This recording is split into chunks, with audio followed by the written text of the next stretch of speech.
Come on, Will, you as a kid once, we don't talk to our parents about certain things. We don't have a conversation with our parents, especially when you're like a teenager. Don't discourage me. I've got 5 children. I'm very much in the camp that where the messages are getting through. But I think together with schools who are focusing this, it's going to be part of the school curriculum in September. There's an opportunity where we can do it through schools. Parents have a role to play. It is about parenting online as well as offline. And I think we need to be encouraging parents and telling them that there are things out there which can help them. And Internet Matters helps to point people to the places where they can get help.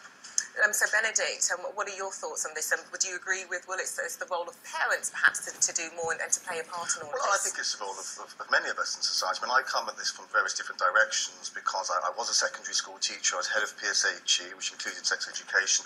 I've been a foster parent, and I also work in the sex industry. So I see things from various different avenues. And obviously, working in the sex industry, I don't want people to be accessing the sites who shouldn't be accessing it, first of all. I see the concern from parents' side.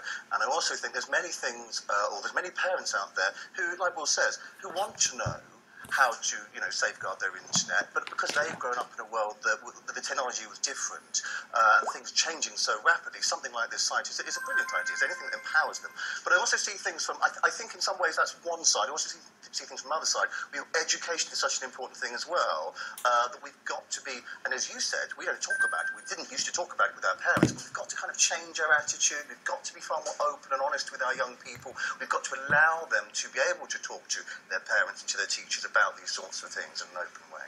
But surely the simple solution here would just be certainly putting down filters, restrictions on things that's coming from the sex industry. I think that's a short-term solution. I think it is one of the solutions, but the reality is young people will always find a way around those things. Young people will always find a way of doing the things they're not supposed to be doing, and I don't think that's a long-term solution. We generally find that in societies where far more open and honest around sex. I mean, it's not perfect, but let's look at the Netherlands, for example, where they can, by and large, talk far more openly with their parents, with their teachers around sex. But they have the lowest rates of things like STIs amongst young people, the lowest rates of teenage pregnancy in the whole of Western Europe. And yet we currently, and it's coming down, but we still currently have the highest in Western Europe. Why is that? I think most of it is around the attitude we have around sex and the way we talk about sex. So David, is it more about the attitude and less about the issues concerned and what's going on online?